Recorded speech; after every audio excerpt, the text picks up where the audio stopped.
Hola, bienvenidos al curso virtual Literatura Universal. El día de hoy vamos a hablar sobre el segundo tema que nos corresponde, que es la literatura de la Edad Media. Esto a modo de introducción para que ustedes tengan las herramientas necesarias y puedan desarrollar las siguientes actividades que estaré dejando en la plataforma. Entonces, el periodo de la Edad Media transcurre durante una etapa histórica bastante larga que abarca desde la caída del Imperio Romano en el año 476 y la conquista de Constantinopla en el siglo XV.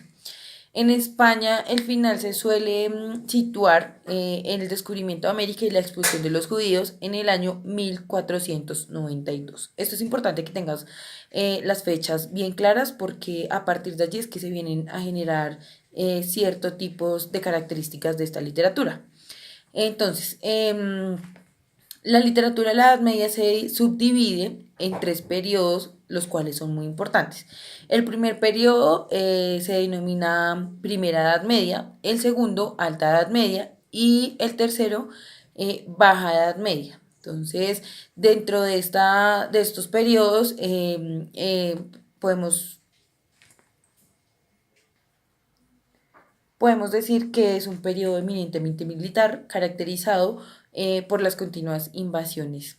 Bueno, por modo eso, bueno, a modo de contexto histórico, hablando de la cultura y la sociedad, el modo de organización de la sociedad medieval es el sistema feudal. Dentro del feudalismo tenemos tanto deberes como derechos y de cada individuo. Esto depende del grupo social al que se pertenezca.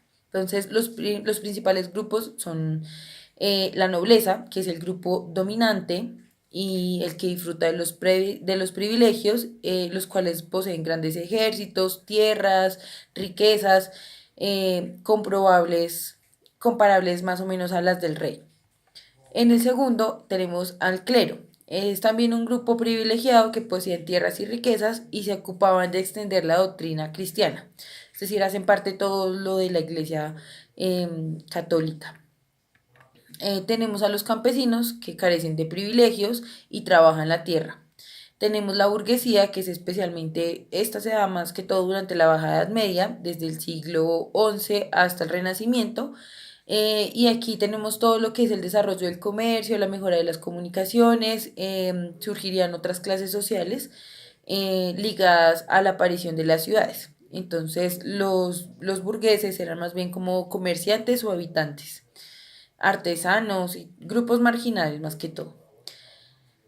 Bueno, por otro lado, hablamos de que la religión ocupa el centro de toda la cultura, es decir, que el centro de la literatura medieval es la religión. Esto hablamos de que estamos en un periodo del teocentrismo, impregnado de la religiosidad, en el que la vida terrenal no tiene importancia. Es decir, solo tenemos un Dios y es el único que existe para nuestra convicción personal y en sociedad como tal. Eh, en cuanto a lo de la literatura, ya lo que nos compete en sí, hablamos de que la mayoría de las obras son de carácter anónimo, es decir, no hay autores que asuman que las obras son de su propiedad, por decirlo de alguna manera. Pues porque para esta época el autor no se consideraba importante, es decir, la autoría no se consideraba importante. Lo que interesaba al público era la obra en sí y no quien la había escrito. Se trabaja mucho la oralidad, las obras se transmitían oralmente más que todos porque la escritura era muy laboriosa, es decir, tenía mucho costo el hecho de escribir un libro o una jarcha, este tipo de manifestaciones que más adelante se las voy a explicar, eran de alto costo. Por ello, era mejor transmitir las obras oralmente.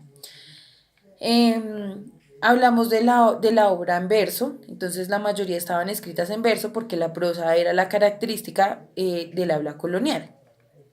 La originalidad y la imitación no eran relevante que una obra fuera original o no.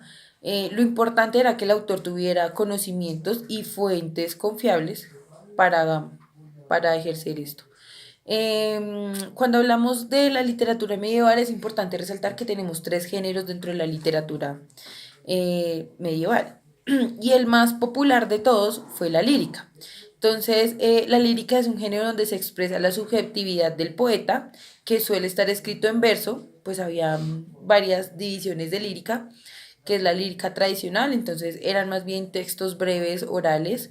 Em, Tenemos dentro de esta lírica tradicional las jarchas, cánticas de amigos, los villancicos, que eran más bien pues manifestaciones de esa misma. Cuando hablamos de la lírica culta, estaba escrita generalmente, eran autores conocidos y un poco más extensas, complejas en cuanto a su contenido y un poquito más abstracta que la tradicional. Dentro de esta tenemos la Provenza, las cántigas, moaxajas, son manifestaciones propias de la lírica culta. En cuanto a la narrativa, generalmente estaba en verso, y al igual que la lírica, aunque también fue importante la prosa medieval. Eh, Teníamos varios tipos, en este caso era la narrativa didáctica, llamada también Mester de Clerecía, que tenía la finalidad de enseñar al pueblo y utilizaba una métrica específica. Y dentro de esa misma también hablamos del el teatro, que fue prácticamente inexistente para la época de la literatura medieval, pues porque se le dio más prioridad al Mester de Clerecía y ahí mismo viene también el Mester de Juglaría. Entonces, para entender esto, tenemos que tener en cuenta que el Mester de Clerecía lo que hacía era enseñar y de alguna manera adoctrinar bajo el pensamiento que se quería para el resto de los ciudadanos. Cuando hablamos del Mester de Juglaría, hablamos más bien de entretenimiento, es decir, no, sus obras no llevaban a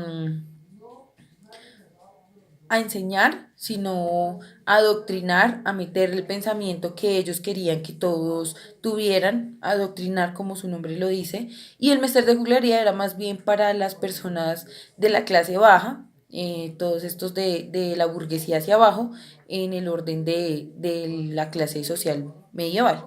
El Mester de Juglaría era pues cualquier habitante de la ciudad, el cual fuera como hoy popularmente los conocemos, que son cuenteros, comediantes, este tipo de cosas era lo que hacía el Mestel de Juglaría. Bien, entonces eso es todo por hoy. Espero que la información que les suministré les haya servido para las próximas actividades. Nos vemos en una próxima ocasión.